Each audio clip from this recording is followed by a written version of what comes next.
அனைவருக்கும் வணக்கம். நம்ம ஆல்ரெடி தொழிற்சங்கங்களை பற்றி பார்த்துக்கிட்டு இருக்கோம். அந்த தொழிற்சங்கம் 1926ல் சில விஷயங்களை பார்த்தாச்சு. அதாவது குறைந்தபட்ச உறுப்பினர்கள் எத்தனை பேர், உறுப்பினருக்கான தகுதி எத்தனை பேர், அதுக்கப்புறம் உறுப்பினர்களுக்கு அந்த தொழிற்சங்கங்கள் பதிவாளர்களால் ரத்து செய்யப்பட்டுருச்சு அப்படின்னா, அந்த ரத்து செய்யப்பட்டதுக்கான காரணங்கள் சரியான முறையில் இல்லை அப்படின்னா அந்த தொழிற்சங்கத்தின் உறுப்பினர்கள் மேல்முறையீடு போகலாம் அப்படிங்கிறத பற்றி பார்த்தாச்சு. மேல்முறைன்னு எடுக்கும்போது அந்த நிறுவனமானது ஒரு மாநிலத்தின் தலைநகரத்தில் இருந்துச்சு அப்படின்னா அந்த தொழிலாளர்கள் நேரடியாக உயர்நீதிமன்றத்தை அணுகலாம் அப்படின்னும், அதுவே ஒரு குறிப்பிட்ட தொழில் நீதிமன்றங்கள் அல்லது தொழில் தீர்ப்பாயங்கள் இருக்கக்கூடிய அதிகார வரம்புக்குள்ளே வருது அப்படின்னா அவங்க அந்த தொழிற்சங்கங்கள் அல்லது தொழில் தீர்ப்பாயங்களை அணுகலாம் அப்படின்னும், அதுக்கும் கீழே போகும்போது துணை மாவட்ட நீதிபதிக்கு அதிகாரத்துக்கு குறைவில்லாமல் இருக்கக்கூடிய ஒரு நபர் மூலமாக தீர்த்துக்கிடலாம் அப்படிங்கிறத மேல்முறையீடு பார்த்தோம்.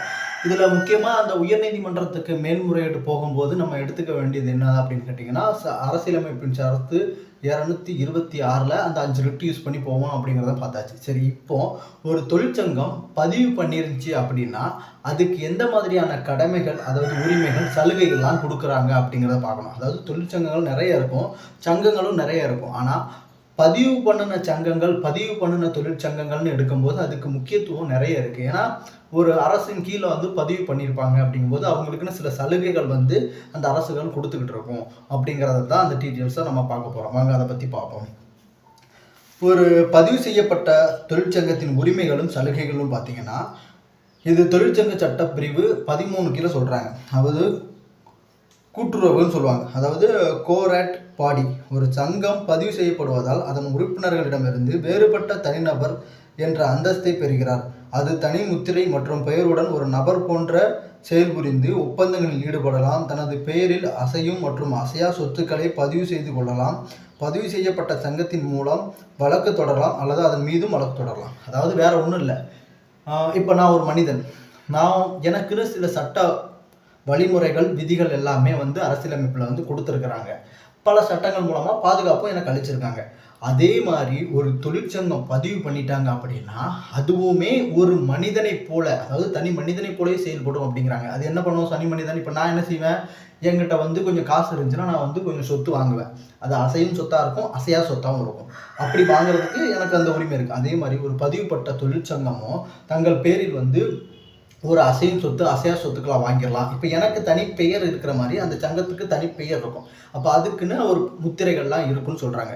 இன்னொன்று, நான் என்னுடைய சட்ட உரிமை மீறி இருக்குது அப்படின்னா நான் நீதிமன்றத்தின் மூலமாக சட்ட உரிமை பெறலாம். அதுக்கான வழிமுறை இருக்குது. அதே மாதிரி நான் ஏதேனும் சட்ட உரிமை மீறல் செஞ்சுருந்தாங்க அப்படின்னா என் மீதும் வழக்கு தொடுக்கிறதுக்கான உரிமைகள் மற்றவர்கள் இருக்குது.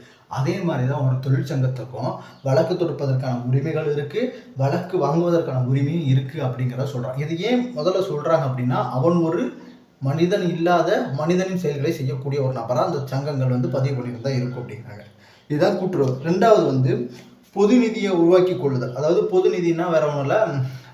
இப்போ நான் ஒரு மனிதனாக இருந்தால் எனக்குன்னு சில நிதிகள் எல்லாம் தேவைப்படும்.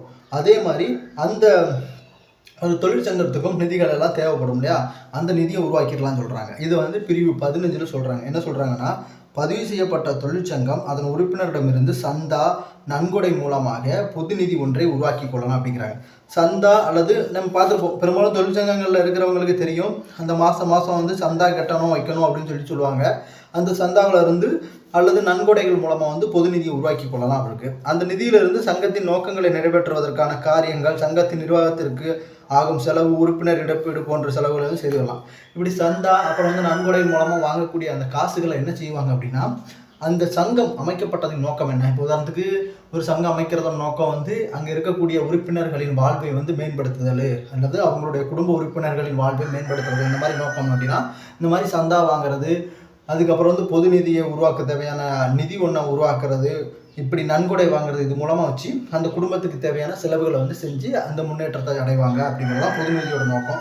இன்னொன்று, அந்த உறுப்பினர்களுக்கு ஏதேனும் இப்போது வேலைக்கு போக முடியாத சூழ்நிலை உருவாகுது அப்படின்னா அந்த நேரத்தில் அவருக்கான இழப்பீடை கொடுக்கறதுக்கான ஒரு வழிமுறையை உருவாக்குறது சந்தாவோட நோக்கம் அடிப்படையில் பொது நிதியை உருவாக்குறாங்க அப்படின்னு சொல்கிறாங்க. இதுக்கு ஒரு வழக்கு இருக்குது, முக்கியமான வழக்கு. என்னன்னு பார்த்தீங்கன்னா, என்கிராஸ் vs British iron and Steeles extra company அப்படிங்கிற ஒரு வழக்கு இருக்குது. இந்த கம்பெனியில் என்ன இந்த கம்பெனியோட வழக்கில் என்ன செய்வாங்கன்னா, தொழிற்சங்கங்கள் தொழிலாளர்கள் சார்பாக நிர்வாகத்திடம் இழப்பீடு கேட்டு வழக்கு தொடுத்து, ஆனால் தொழிற்சங்கத்தில் அஜாக்கிரதையால் காலம் கடந்து தாக்கல் செய்யப்பட்டதால் அவ்வழக்கு தள்ளுபடி செய்யப்பட்டது. இருப்பினும் அத்தொழிலாளர்கள் சேர வேண்டிய இழப்பீட்டுத் தொகையை தொழிற்சங்கம் அதன் பொது நிதியிலிருந்து வழங்க வேண்டும் என்று நீதிமன்றம் கூறியது. அதாவது ஒரு தொழிற்சங்கம் தொழிலாளர் சார்பாக நிர்வாகத்திடம் இழப்பீடு கேட்டு வழக்கு தொடுத்தது. ஆனால் தொழிற்சங்கத்தின் அஜாக்கிரதையினால் காலம் கடந்து தாக்கல் செய்யப்பட்டது. அதாவது ஒரு தொழிற்சங்கம் இருக்குது, அந்த தொழிலாளருக்கான ஒரு நலனை பெறணும் அப்படிங்கிறதுக்காக அந்த நிறுவனத்தில் வழக்கு தொடுக்காங்க. அந்த வழக்கு தொடுக்கிற டைம் பார்த்தீங்கன்னா இழப்பீடு கேட்கக்கூடிய டயத்தை தாண்டிடுச்சு. அப்போவும் ஒவ்வொரு வழக்குலையுமே இருக்குது, அந்த லிமிட்டெட் ஆக்ட்னு ஒன்று உண்டு. எவ்வளவு காலத்துக்குள்ளே இந்த வழக்கானது நீதிமன்றத்திற்கு செல்ல வேண்டும் அப்படின்னு சொல்லுவாங்க. அதன்படி செல்லலை. அப்படி செல்லலைங்கும் போது என்னாச்சுன்னா, அந்த தொழிலாளர்களுக்கு இழப்பு ஏற்பட்டுருச்சுல. அப்போ அந்த தொழிலாளருக்கு சேர வேண்டிய இழப்பீட்டு தொகையை என்ன செய்யணும் அப்படின்னா, இந்த தொழிற்சங்கம் நம்ம பார்த்தோம், தொழிற்சங்கத்தில் பொது நிதி ஆல்ரெடி இருக்குது, அது சந்தா மூலமாக நன்கொடை மூலமாக சேர்த்து வச்சுருக்காங்களே, அதில் இருந்து கொடுக்கணும் அப்படின்னு சொல்லி அந்த நீதிமன்றம் வழக்கு சொல்லியிருப்பாங்க அப்படின்னு சொல்லி வழக்கை முடிச்சு வச்சுருக்காங்க. இப்போ இந்த தொழிற்சங்கத்தினுடைய நிதி முக்கியத்துவம் வாய்ந்ததாக இருக்குங்கிறத இதில் தெரிஞ்சுக்கிட்டோம். இனி அடுத்த பிரிவில் அதுக்கடுத்த ஒரு தகவலை பார்ப்போம். நன்றி, வணக்கம்.